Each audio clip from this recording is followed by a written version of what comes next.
예배는 하나님과의 만남입니다. 하나님을 만나야 돼요. 그래서 이 구원받은 사람에게 예배는요, 생명과도 같은 겁니다. 그렇기 때문에 예배보다 먼저 있는 것은 아무것도 없습니다.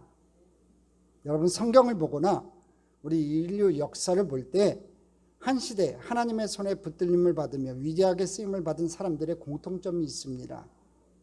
그들 모두가 진정한 예배자였다는 것입니다. 예배에 성공했던 사람이 인생에도 성공했다는 겁니다.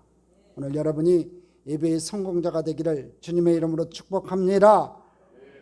여러분의 사업의 번창보다도, 여러분의 자녀의 교육보다도 뭐가 먼저입니까? 구원받은 하나님의 사람에게는요, 예배가 먼저입니다. 우리가 예배를 통해서 하나님을 영화롭게 하면 하나님께서는 반드시 우리 인생을 영화롭게 해주실 것이고, 저와 여러분의 가정과 자녀들을 책임져 주실 줄 믿습니다. 자, 그래서 저번 주에 이어서 이번 주에는 1000번제를 드린 이 솔로몬의 1000번제를 통해 가지고 예배의 중요성을 좀 깨닫고 여러 가지 상황들을 우리가 살펴보기를 원합니다. 첫 번째, 오늘은 1000번제를 드렸을 때 하나님의 응답에 대해서 좀 살펴봅니다. 솔로몬이 어떤 대가를 바라지도 않고 하나님을 사랑하여 스스로 자원하는 마음으로 이 1000번제를 드렸을 때 하나님께서 그 1000번제를 아주 향기로운 제물로 받으셨습니다. 그리고 꿈에 솔로몬에게 나타나셨어요. 성화를 한번 찾다 보니까 저 성화가 제일 나은 것 같아요. 솔로몬의 꿈, 잠자고 있는 이 솔로몬 꿈속에 하나님께서 나타나신 저 모습을 형상화한 건데, 자, 이 부분에 대해서 성경 구절이 있습니다. 열왕기상 3장 5절 우리 함께 읽겠습니다. 기브온에서 밤에 야훼께서 솔로몬의 꿈에 나타나시느니라. 하나님이 이르시되 내가 네게 무엇을 줄고 너는 구하라. 이 솔로몬이 드린 1000번제를 향기로운 제물로 받으신 하나님은 오늘 성경에 보니까 꿈이라고 하는 독특한 방식으로 솔로몬에게 응답하셨어요. 여러분, 성경이 완성되기 이전에는요, 이 하나님께서 꿈을 독특한 계시의 한 방편으로 사용하셨다는 겁니다. 여러분, 성경에 보면 야곱이 형과 아버지의 낯을 피하여 도망갈 때에 하늘을 잇는 이 사닥다리 꿈을 통해서 하나님은 야곱에게 말씀을 하셨어요.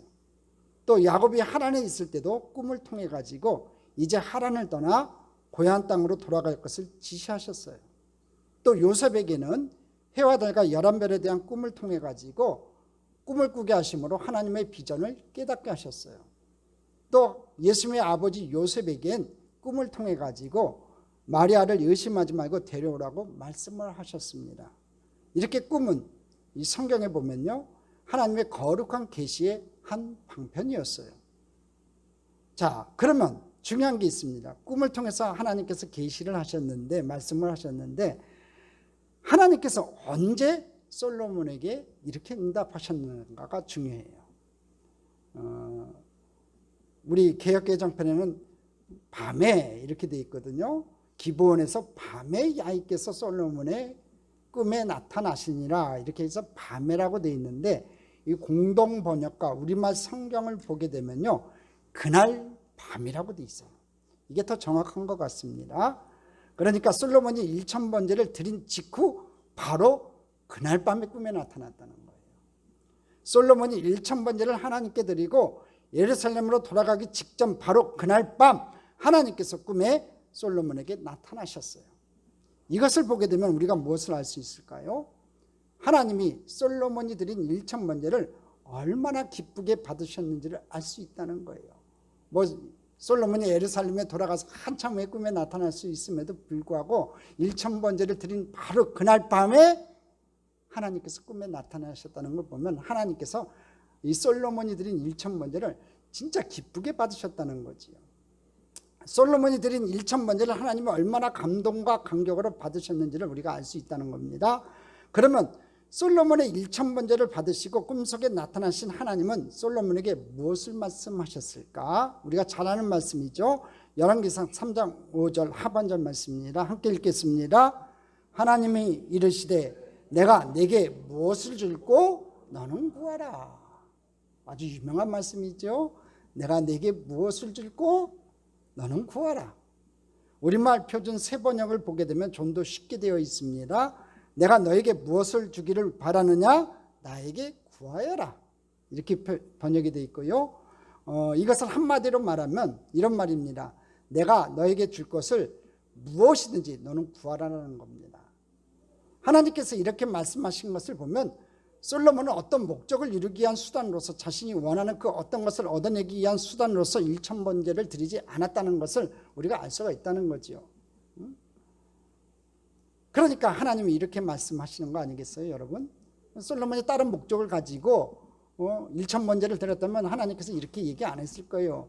너는 내게 무엇을 줬고 너는 구하라. 이렇게 얘기 안 하셨다는 거예요.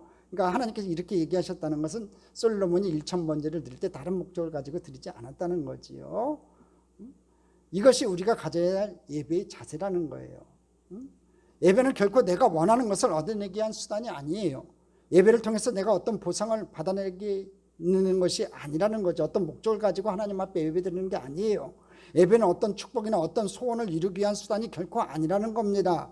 솔로몬은요, 자신이 원하는 그 어떤 것을 받아내기 위한 수단으로서 일천번제를 드리지 않았어요. 그러면 왜 솔로몬이 일천번제를 드렸어요? 저번주에 우리가 같이 은혜의 말씀을 나눴죠.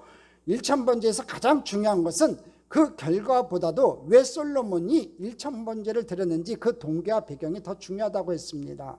솔로몬은요, 무엇을 얻어내기 위한 수단으로서가 아니라 하나님을 사랑해서 하나님께 충성과 헌신을 다하기 위해서 스스로 자원하는 마음으로 최선을 다해서 일천번제를 하나님 앞에 드렸다는 겁니다. 자, 이렇게 스스로 자원하는 마음으로 최선을 다해서 하나님 앞에 일천번제를 드렸는데 하나님은 뜻밖에도 내가 네게 무엇을 줄고 너는 구하라 이렇게 말씀을 하셨어요. 만약 하나님께서 오늘 여러분의 꿈에 나타나셔가지고 이렇게 말씀하신다면 여러분은 무엇을 구하시겠습니까? 만약 오늘 밤 하나님께서 여러분에게 찾아와 소원을 물으신다면 여러분은 무엇을 하나님 앞에 구하시겠냐 이거예요. 아마 거의 대부분이 여러분의 인생에 필요한 그 어떤 것을 구하지 않겠습니까? 재정의 문제, 또 질병으로부터의 고침, 아니면 직장에서의 승진, 사업의 번창, 자녀에 대한 진학의 문제, 아니면 결혼의 문제, 여러 가지 내 마음의 기도 제목을 하나님 앞에 얘기할 것 같아요. 그렇죠? 아니, 이런 기회가 어디 있냐고요.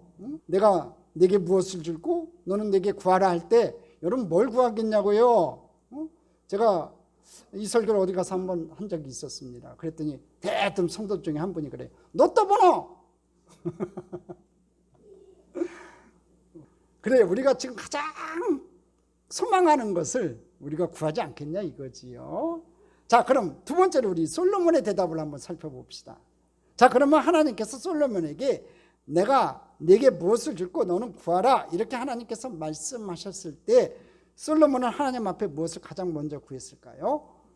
여러분, 놀라운 사실은요, 그가 지혜를 먼저 구하지 않았다는 겁니다.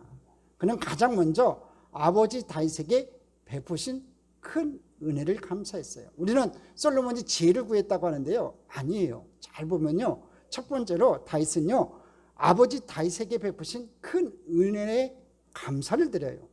자, 열왕기상 3장 6절 말씀입니다. 다 같이 읽겠습니다.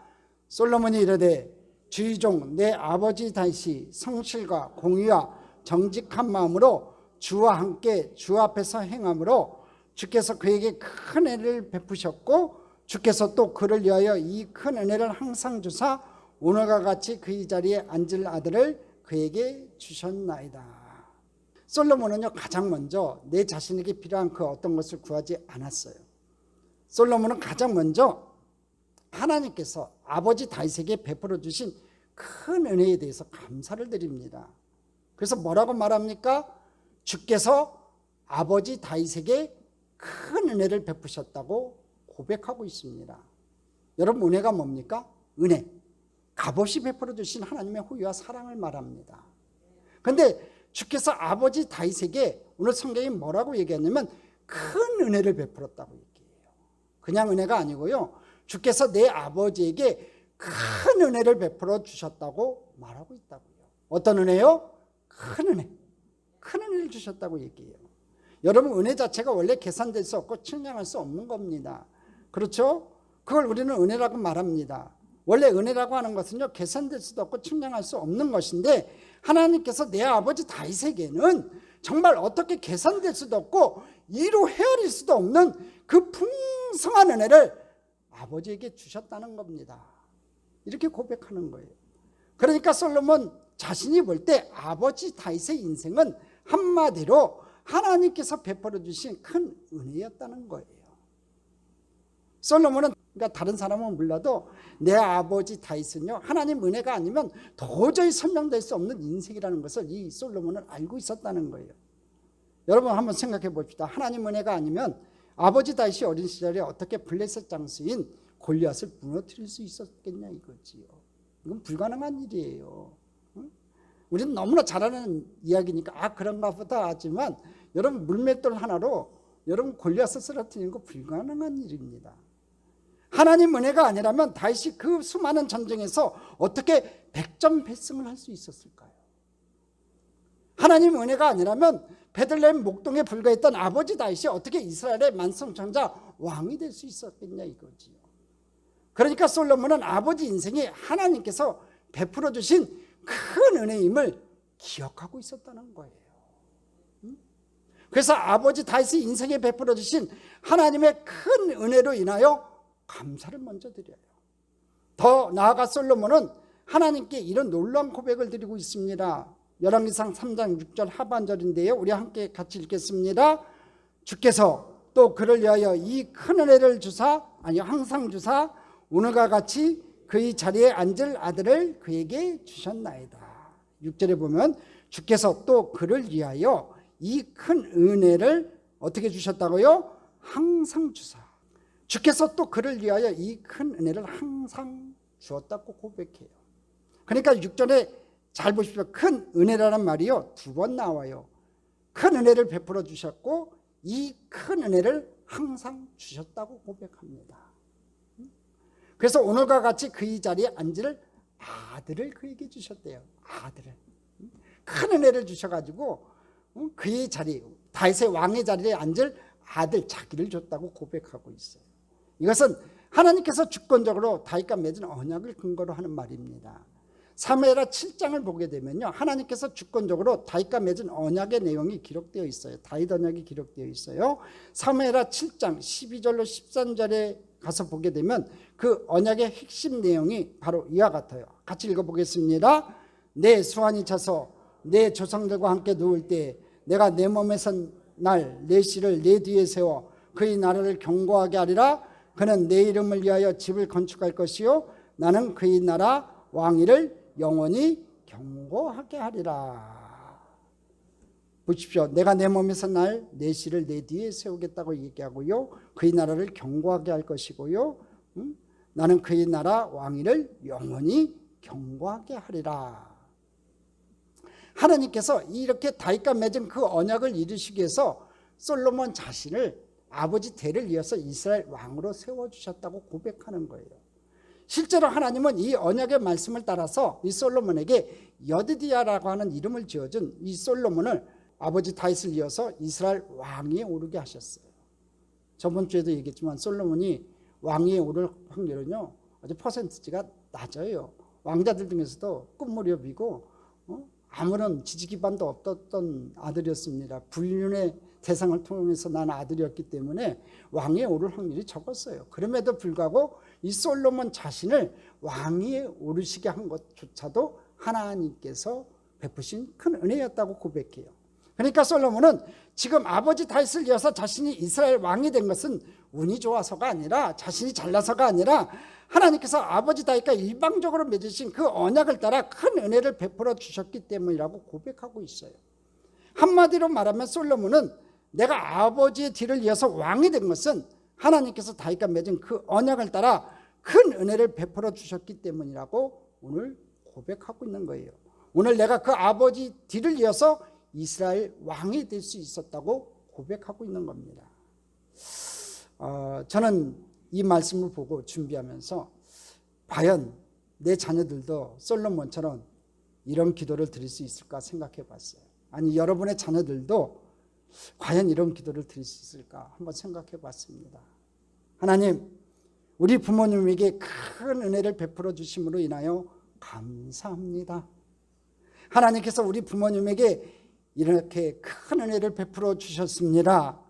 내가 어릴 때부터 똑똑히 보았는데 우리 부모님의 인생은 하나님의 은혜가 아니면 설명될 수 없는 인생입니다. 저희 부모님에게 베풀어 주신 그 은혜로 오늘 제가 여기 있습니다. 이렇게 고백하는 여러분 자녀 됐으면 좋겠습니다. 저는 제 자녀들이 제가 이 세상을 떠나고 난 다음에 이런 기도를 하나님께 드릴 수만 있다면 저는 누가 뭐라고 해도 하나님 앞에서 성공적인 인생을 살았다고 말할 수 있을 것 같아요. 여러분도 마찬가지 아니겠어요? 여러분의 자녀들의 고백을 통해서 여러분의 믿음의 모습을 보고 우리 부모님, 우리 어머님, 아버님의 믿음의 인생 여정길은 진짜 하나님의 큰 은혜였습니다 고백한다면 여러분 성공적인 인생을 사신 거예요. 그렇게 살아가기를, 그렇게 고백되어지기를 주님의 이름으로 축복합니다. 솔로몬 이렇게 내가 네게 무엇을 줬고 너는 구하라고 할 때 다른 어떤 것을 구하지 않았어요. 가장 먼저 하나님께서 주의종 내 아버지에게 베풀어 주신 그 은혜를 기억하며 감사의 기도를 드렸다는 거예요. 그런데 솔로몬은 아버지에게 베풀어 주신 그 큰 은혜를 감사하면서 아버지를 이렇게 부르고 있습니다. 6절 상반절 말씀 읽겠습니다. 솔로몬이 이르되 주의종 내 아버지 다윗이 성실과 공의와 정직한 마음으로 주와 함께 주 앞에서 행함으로. 지금 솔로몬은 아버지 다윗을 그냥 아버지라고 부르지 않아요. 뭐라고 지금 부르고 있어요? 성경에 보니까 내 아버지 다윗이라고 불렀어요. 그냥 아버지라고 부르지 않고요. 또 그 앞에 뭐라고 붙었냐면요, 주의종 내 아버지 다윗이라고 불러요. 여러분, 주의종 내 아버지 다윗이라고 부르고 있어요. 이것을 보면요, 솔로몬은 뭘 알고 있었다는 거예요? 육신의 아버지 다윗은 내 아버지이기 전에 주의종이었다는 사실을 그 아들이 알고 있었다는 거예요. 주님의 종이었다는 것을 알고 있었다는 거예요. 하나님, 육신의 아버지 다윗은요, 내 아버지이기 전에 주님 당신의 종이었습니다. 이렇게 고백하는 거예요. 그렇습니다. 다윗이 백성들부터 만만이라는 천성을 받을 만큼 아무리 싸움에 능한 용사이고 위대한 왕이라 할지라도 솔로몬 눈에는 아버지 역시 주의 종이었다는 사실을 알고 있었기 때문에, 그래서 솔로몬은 지금 아버지를 하나님께 내 아버지라고 말하지 않고 주의 종 내 아버지 다윗이라고 불렀던 겁니다. 그런데 솔로몬은 주의 종 내 아버지 다윗이 이런 인생을 살아왔다라고 하나님 앞에 고백해요. 뭐라고 고백했어요? 성실과 공의와 정직한 마음으로 행하며 살아오셨다라고 지금 고백하고 있어요. 6절 3반절 다시 한번 읽겠습니다. 같이 읽겠습니다. 솔로몬이 이르되 주의 종 내 아버지 다윗이 성실과 공의와 정직한 마음으로 주와 함께 주 앞에서 행함으로. 자, 세 가지가 나오죠. 성실, 공의, 정직한 마음. 여러분, 성실이 뭡니까? 진실, 진리라는 뜻을 가지고 있어요. 그러니까 내 육신의 아버지 다윗은요, 진리 안에서 진리 말씀 따라 하나님을 경외하는 믿음의 태도를 가지고 성실하게 살아오셨다는 거예요. 공의가 뭡니까? 공평과 정의를 말합니다. 내 아버지 다윗은 불의와 타협하지 않고 위로우신 하나님을 바라보며 살아왔다는 고백이에요. 또 뭐라고 말합니까? 정직한 마음이라고 얘기해요. 여러분, 정직한 마음이 뭡니까? 거짓이 없는 마음으로 하나님의 명령을 순종하며 받들어 살아왔다는 겁니다. 이렇게 솔로몬은 주의종 내 아버지 다윗이 성실과 공의와 정직한 마음으로 인생을 살아오셨다라고 하나님 앞에 고백하고 있다고요. 참 다윗도 멋진 인생을 살았지만 멋진 아들을 둔 것 같아요. 그 아들의 입에서 뭐라고 고백해요? 내 아버지는 하나님 앞에서 성실과 공의와 정직한 마음으로 살아왔습니다. 이렇게 고백해요.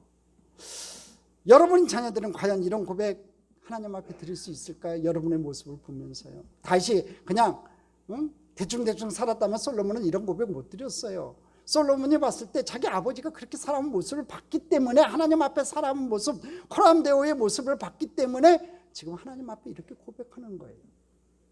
지금 우리나라 위정자들 한번 보십시오. 자신들의 입신양명을 위해서, 자신들의 출세를 위해서 자신들의 양심도 거스르는 삶을 살고 있지 않냐고요. 아주 역겹습니다. 아주 추잡한 모습을 보면 아주 더럽습니다.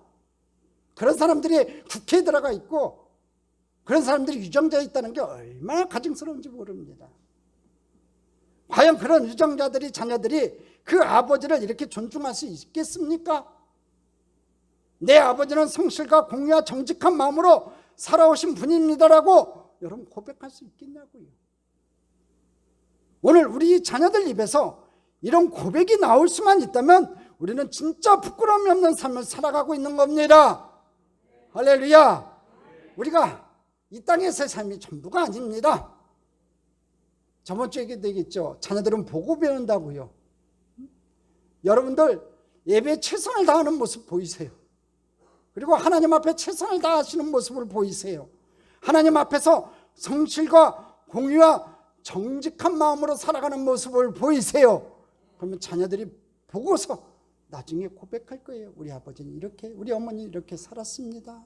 진짜 믿음의 사람이었습니다. 고백하는 귀한 역사가 나타날 줄 믿습니다. 세 번째, 배후에서 일하시는 하나님을 봐야 됩니다.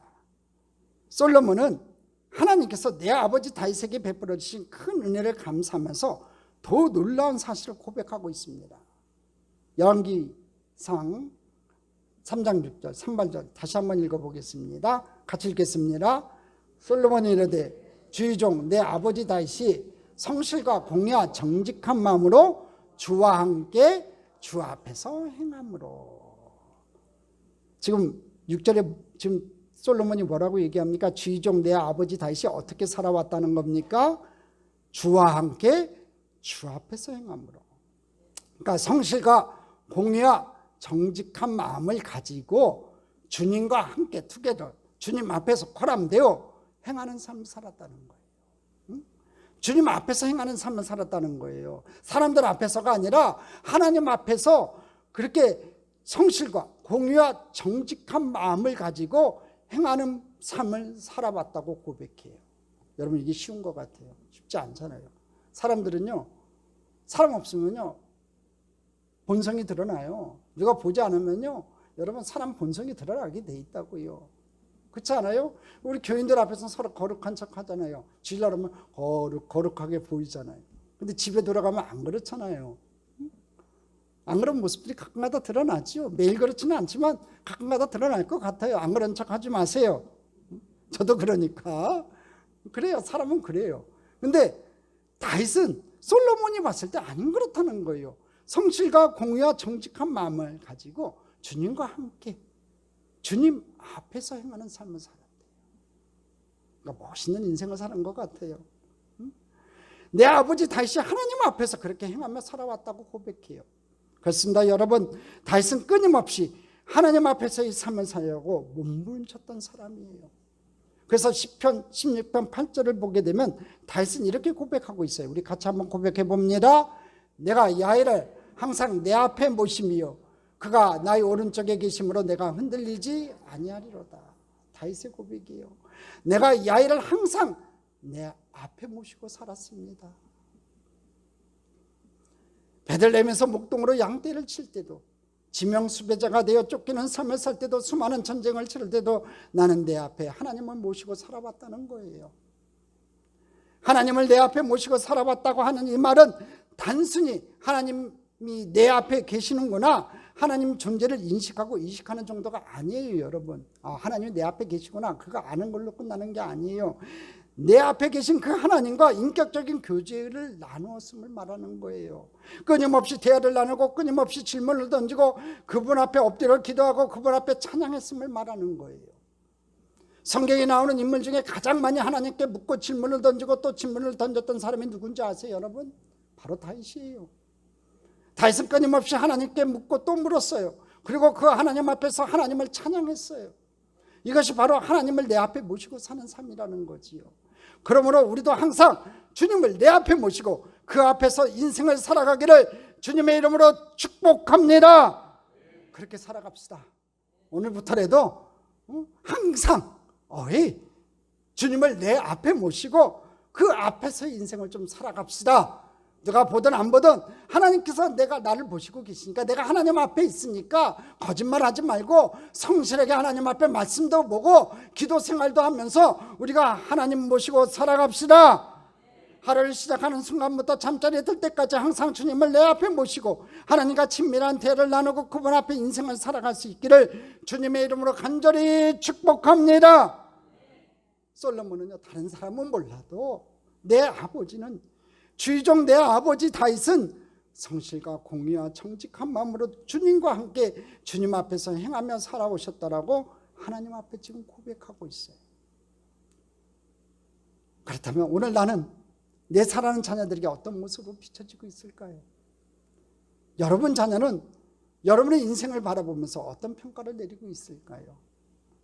돈밖에 모르는 사람, 출세를 위해서는 자신의 신앙의 양심마저도 거부해버리는 사람, 여러분 이런 사람으로 인식되고 있지는 않을까요? 아니면 예배에 소홀한 사람, 기도도 안 하는 사람, 교회 권사요, 교회 장로요, 교회 무슨 직분을 가졌다고 하면서도 제대로 하나님 앞에 충성하지 못하는 사람, 어떤 모습으로 비춰질까요? 여러분 자녀니까 여러분한테 얘기 안 하겠지요. 아무 말도 안 할 거예요. 근데 자녀들은 본대로 나중에 그대로 행하게 돼 있어요. 여러분이 예배에 충성되지 못하니까 자녀들이 예배에 충성되지 못하는 거예요. 성실하지 못하니까, 하나님 앞에 성실하지 못하니까 자녀들이 하나님 앞에 성실하지 못하는 모습을 보이는 거예요. 여러분 자녀는 여러분 인생을 바라면서 어떤 평가를 내리고 있을까요? 나의 부모는 배우지 못했어도, 가진 것 없고 힘들게 인생을 살아왔을지라도 성실과 공의와 정직한 마음을 가지고 하나님과 함께 하나님 앞에서 행하는 삶을 살아오셨습니다라고 고백할 수 있다면 우리는 하나님 앞에서 성공적인 인생을 살고 있는 겁니다. 그렇게 되기를 바랍니다.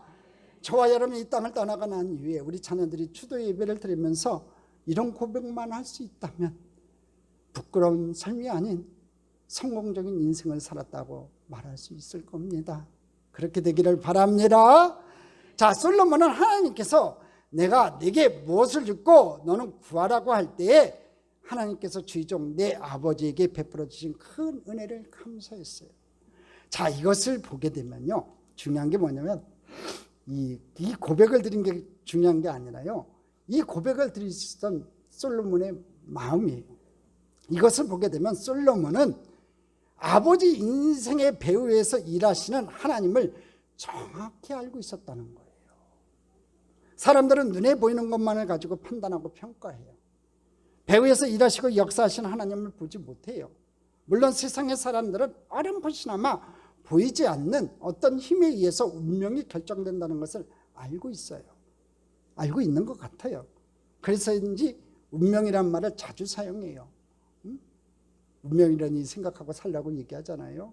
근데 여러분, 우리 그리스도인은요, 운명이라는 말을 사용해서는 안 돼요. 세상 사람들은 운명이라는 말을 사용하기도 하고 또 그 운명을 살고 싶고 또 운명을 바꾸고 싶어서 관상도 보고 사주팔자도 보고 점도 치고 푸닥거리도 하고 심지어는 묘자리가 사나워서 인생이 풀리지 않다면서 조상의 파헤치고 새로운 명당으로 옮기기도 해요. 이렇게 어렴풋이나마 인간이 상상할 수 없는 어떤 힘이 자기 운명을 좌우한다고 세상 사람들은 믿고 있어요. 하지만 우리 삶의 배후에서 역사하시는, 일하시는 하나님을 보지 못한다는 거예요. 우리는 그 하나님을 바라봐야 돼요. 그런데요, 안타까운 것은 하나님 사람들 역시 우리 인생의 배후에서 일하시고 역사하시는 그 하나님을 알지 못하고 기억하지 못하고 인생을 살아가고 있다는 거예요. 그래서 어떠한 사람을 평가할 때도 그 눈에 보이는 그 현상만을 보고, 그 사람이 당하고 있는 고난만을 보고, 그 사람이 만난 인생의 풍랑만을 바라보고, 그리고 인생의 결과만을 보고 쉽게 우리가 그 사람을 평가를 한다는 거예요. 우리 기독교인들이 가장 조심할 게 이 부분이에요. 여러분, 사람을 평가를 하는 것 자체도 안 좋지만 사람을 선입관을 보고 볼 필요도 없어요. 그 사람이 가지고 있는 재산, 재물, 능력, 그 사람이 누리고 있는 그 모든 것만 보고, 현상만을 보고, 고난만을 보고, 인생의 풍랑만을 보고, 인생의 결과만을 보고 쉽게 그 사람을 평가해서는 안 되는 거예요. 진짜 조심해야 될 부분입니다. 성경을 한번 보십시오. 역사의 주관자가 되시고 인간의 생사화복을 주장하시는 하나님께서는요, 눈에 보이지 않지만 배후에서 역사하시고 일을 행하시고 계세요. 여러분, 역사를 움직이신 하나님 한번 살펴보시죠. 바벨론 제국 지금 남아 있습니까? 아스르 제국 남아 있습니까? 이스라엘을 쳤던, 북이스라엘을 치고 남유다를 쳤던 아스르 바벨론 남아 있냐고요? 로마 제국 남아 있냐고요? 그 당시는 세계를 호령했던 제국이지요. 남아 있지 않습니다. 흔적도 없어요. 흔적은 있지요. 고고학 발굴을 하면 다 무너진 그 유적들은 남아 있어요. 그렇지만 하나님께서 잠깐 사용하고 버리신 그런 역사의 한 단면들이라는 거지요. 한번 요셉을 볼까요? 요셉이 애굽에 팔려가서 보디발의 집에서 종살이를 하게 된 것이 여러분 우연이 된 일이라고 생각하세요? 억울하게 누명을 쓰고 감옥에 갇힌 것이 여러분 우연한 사건이었을까요? 그가 꿈을 꾸고 꿈을 해몽해 준 것이 여러분 우연이 되어진 일일까요? 또 그로 인해서 야곱의 가족들이 애굽에 내려가서 살게 된 것이 여러분 우연이 된 일일까요? 성경을 조금만 알아도 이건 우연이 아니었구나, 하나님께서 요셉의 인생의 배후에 일하시고 역사하셨구나 하는 것을 알게 되지 않겠냐 이거지요. 여러분 에스더 아시죠? 에스더가 금식하고 죽으면 죽으리라는 신앙을 가지고 아하스웨로 왕에게 나아가서 자기 민족을 구원해냈는데 여러분 이 사건이 우연이 된 일일까요? 여러분 에스더서 아시죠? 에스더서 한번 읽어보십시오. 그 에스더서에는요 하나님이란 단어가 한 단어도 안 나와요. 한 번도 나오지 않아요. 하나님이라는 단어가 한 번도 나오지 않지만 역사를 주관하신 하나님께서 그 인생의 배후에서 일을 행하셨기 때문에 그런 일이 벌어졌다는 거예요. 오늘 저와 여러분도 마찬가지예요. 역사를 움직이신 하나님, 여러분 인생을 움직이신 하나님이 여러분 배후에서 일하고 계시는 거예요. 믿으세요? 지금 공고한 자리에 들어가 있고 지금 아픔의 자리에 들어가 있을지라도 그 또한 하나님께서 저와 여러분을 이끌고 가시는 하나의 과정이라는 거지. 목사님 한 분이 어느 날 개미가 열심히 먹이를 구하려고 분주히 다니는 것을 보고 밥 한 톨을 떨어뜨려 주었다고 합니다. 톡 밥 한 톨을 떨어졌더니 그저 개미가 자기가 그 밥알을 발견한 것처럼 그냥 자기가 밥알을 발견한 줄 알고 뛸듯이 기뻐하면서 그 밥알을 물고 가더라는 거예요.